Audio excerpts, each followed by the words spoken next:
અજંટા ઇલેક્ટ્રોનિક્સમાં આપનું સ્વાગત છે મિત્રો। જો આજે આપણી પાસે એક આ સ્પીકર રિપેરિંગમાં આવેલું છે। પાછળ એક ખાલી પેનલ જ છે ને પેનલનું સોકેટ ચાર્જિંગ સોકેટ તૂટી ગયું છે, તો આપણે પેનલ ચેન્જ કરીએ। આપણે ફટાફટ ખોલી નાખીએ। બે સ્ક્રૂ આવે એમાં, પેનલ નીકળી ગઈ છે।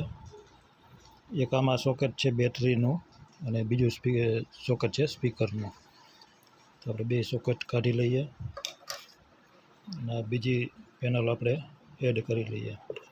આ બેટરીનું સોકેટ છે મિત્રો, એ લગાવી દીધું છે અને બીજું સ્પીકરનું સોકેટ છે એ લગાવી દીધું છે। હવે આપણે અહીંયા ઓન ઓફ સ્વિચ છે, તો ચાલુ કરીએ। તો જો મિત્રો ફટાફટ થઈ ગયું છે। આપણે પાછું એને વ્યવસ્થિત ફિટિંગ કરી દઈએ। આપણે પેન ડ્રાઈવ ચલાવીને જોઈ લઈએ। Play by USB drive.